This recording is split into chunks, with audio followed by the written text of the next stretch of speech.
Moi, je garde un souvenir sur une période très compliquée d'isolement à la maison, le fait que le groupe ait mis en place des activités sportives pour nous permettre de nous oxygéner, et le groupe aussi a mis en place le maintien du salaire sur cette période compliquée où on ne pouvait plus travailler. Le confinement, ça a été assez mitigé. Effectivement, d'un côté personnel, on se retrouve à se recentrer sur soi et sa famille. Donc un côté un peu positif et sympa dans un sens. Par contre, en tant que manager, gérer de l'humain en cette période où on met des conseillers qui ont l'habitude d'être en extérieur, continuellement enfermés chez eux, ça a été très dur à gérer pour eux comme pour moi.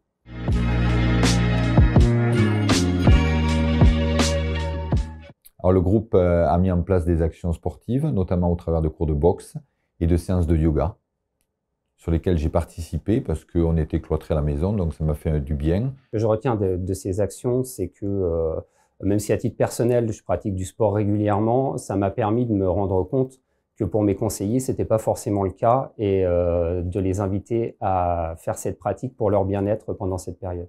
Pratiquer une activité sportive régulière, puisque le groupe a mis en place des cours de boxe et de yoga à raison de 3 fois par semaine, c'était l'oxygène de tous les jours.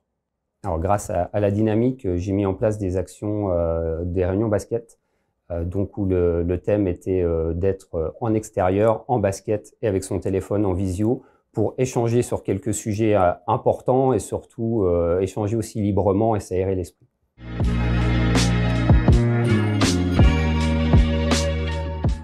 Bienveillant. Fraternel.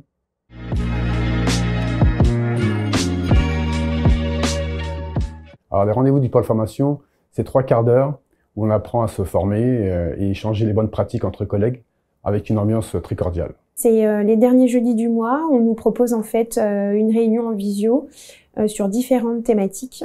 Ça peut être par exemple sur la prévoyance, donc sur les produits, sur l'assurance de prêt, sur les nouvelles réglementations. Dernièrement sur la réglementation, la loi Lemoine, et c'est sur la base du volontariat.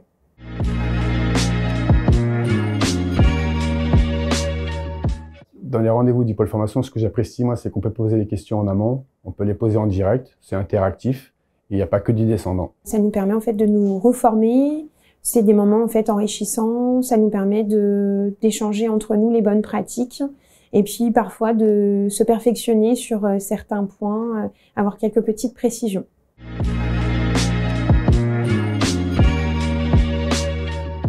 Enrichissant. En un mot, je dirais que c'est convivial et instructif.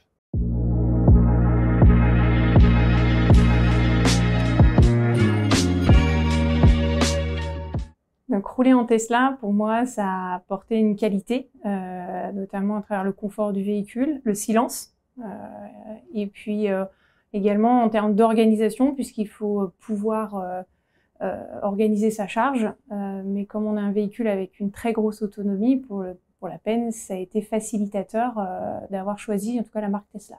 Alors, rouler en Tesla au quotidien a changé mon organisation de travail. Aujourd'hui, on ne peut plus partir travailler sans avoir au préalable vérifié le niveau de charge de son véhicule. Et dans l'organisation du travail avec les rendez-vous, ça permet de concentrer plus de rendez-vous sur la même zone.